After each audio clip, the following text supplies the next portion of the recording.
Alright, we are back with the Adabox 2, and I'm going to go over a few of the things that I modified since last you saw this, last you saw me working on this.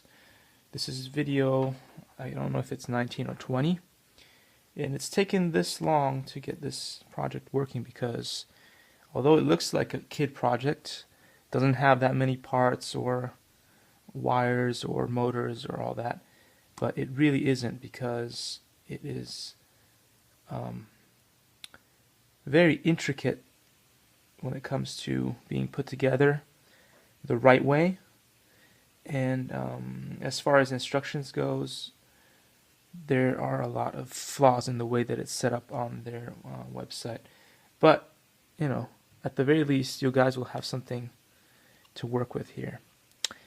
So what I did was, in the beginning I installed these motors with the wires on the outside, and what I've done is I've put them on the inside. Now you only have to work with these two screws, and this is one of the good things about this three-layered setup.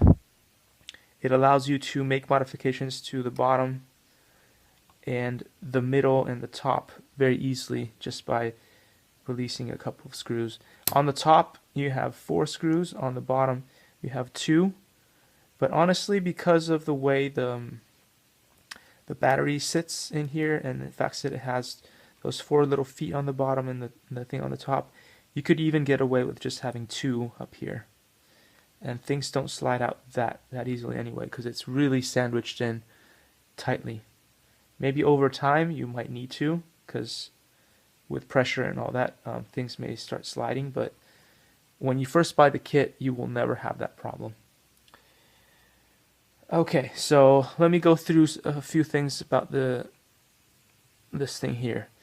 So I looked up so many different forums and the website, and looked at so many different videos of what other people have done. So in their video, the battery is supposed to be set up with the little switch going through here. But the big problem with that is that you have this breadboard, and look at how long it is.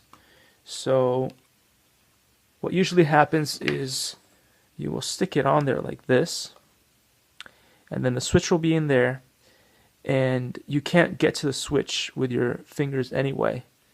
It's really hard, so you still need to use a screwdriver to turn it on and off, so it's not that convenient. So the way I did it, found it to be much better, is to have it angled out like this, so you know exactly where it is, and you just have the screwdriver over here, and then you just slide it in. As you see, the light went on there, and then turn it off like so. Very easy to access. It's close there. Doesn't interfere at all with the wheel function. So that's what I went with, because it just feels like that's what it should have been like to begin with. You could even like cut a bit out of this so that it's exposed and you can just touch it with your fingers. That would be even better. It's probably the only machine that I've worked with which has an awkward system to get to the on and off button. So as far as other things goes, the wiring changed a little bit. I discovered that you need to have based on the program that they set up, you need to have the red wire on the left in all 3 cases.